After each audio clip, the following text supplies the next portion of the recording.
لەناو وڵاتانی دیموکراسیدا پەرلەمان بە گرنگترین شوێنی پایەکانی حکومڕانی وڵات ئەژمار دەکرێت.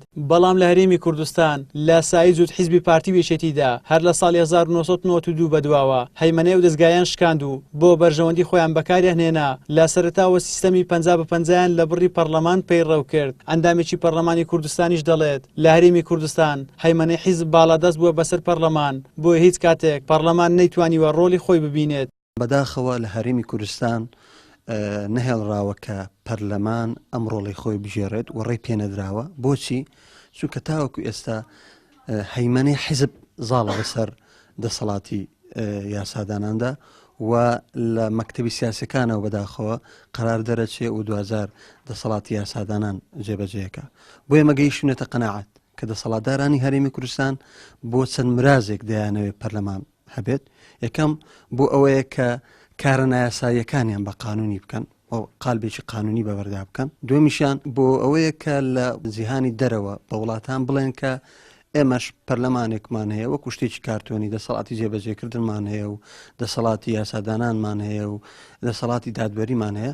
چاودێرانی سیاسیش ئاماژە بۆ ئەوە دەکەن. چاودێرانی سیاسیش ئاماژە بۆ ئەوە دەکەن. پەرلەمان هەمیشە بۆتە قوربانی بەرژەوەندی و ململانەی نێوان هەردوو حیزبی باڵادەست لە هەرێمی کوردستان.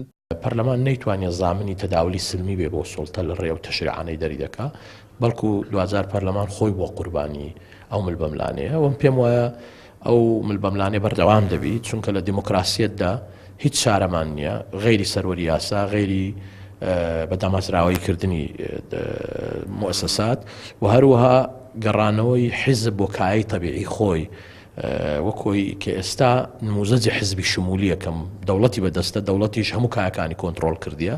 من پێم وایە ئەمە سەرکەوتونیە و شکستی گەورەی خواردو و سەرکەوتوش نابێ. لە هەرێمی کوردستان دوو هێزی سیاسی بە قۆناغ بە قۆناغ دەستیان بەسەر کایەکانی دەوڵەت داگرتووە. مەسەڵەن هێزیان بەدەستە، با بڵین هێز مەبەستمان لە ئەو پاوەرەیە کە لە دەوڵەت وەری دەگرن و هەوو هێزی چەکداریان هەیە، ینی لازال هێزی نیشتیمانیمان نییە کە لە عێراقی شەندێک گروپەیە، بەڵام لازال هێزی دەوڵەت بەهێزترە. ئەوەی کە لە هەرێمی کوردستان کراوە کە هێڵێکەیە، هێڵی سوورە، ئەو هێڵە نابێت بەزێندرێ. ئەگەر بەزێندرێ بە هەموو کەرەستەیەک ڕوبەڕووی دەبنەوە و ئەوە تەجروبەکان دەبینین چۆنە.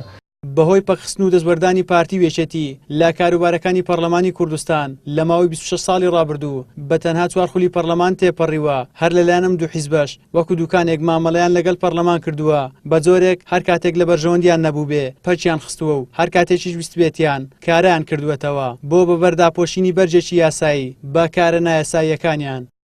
زریان سدیق، کەناڵی ئاسمانی پەیام، هەولێر.